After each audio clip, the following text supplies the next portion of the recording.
Para sa mga balitang napapanahon, narito ang bagong San Pablo News Updates. 30 job order employees ng LGU San Pablo permanente na. Nanumpa ang 30 job order employees ng pamahalaang lungsod ng San Pablo na binigyan ng permanenteng posisyon bilang bahagi ng patuluyang program ni Mayor Naji Biga Pangada para sa kapakanan ng mga empleyado ng pamahalaang lokal. Marami sa na-permanenteng empleyado na nungkulang sa mahabang panahon bilang casual employees na ang tawag ngayon ay job orders. Ayon kay Mayor Naji, ang mga bagong permanenteng empleyado ay lalong magpapalakas ang pagpapatupad ng kanyang programang TEK at ang kampanyang para sa KFC.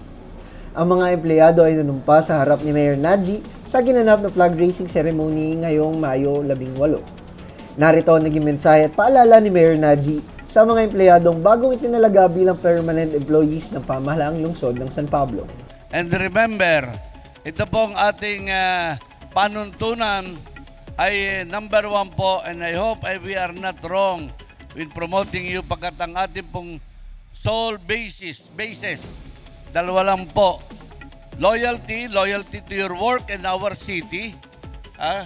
And number 2, competency, that you have to be competent na alam po nyo ang inyong ginagawa at kayo po ay mahuhusay na kawanina. And ako po ay looking forward na kayo pong lahat ay lalo ninyong pag-iibayuhin ang paglilingkod sa ating bayan at mga kababayan. Tama po ba na maasahan ko po ba yun?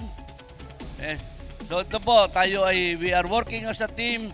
And Ma'am Elsa, I would like to ask that before the end of my term, all those who are qualified to be promoted and to have a regular job, ay lahat po ay ma-regular.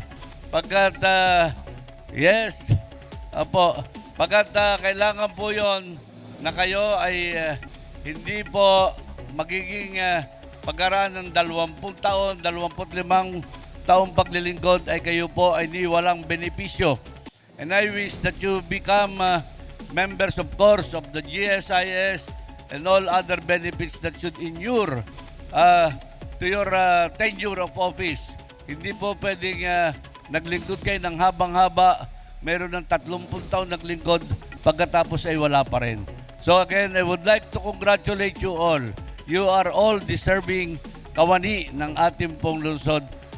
Para sa bagong San Pablo News Updates, ito si Nixon Jonglay mula sa CIO News and Public Affairs.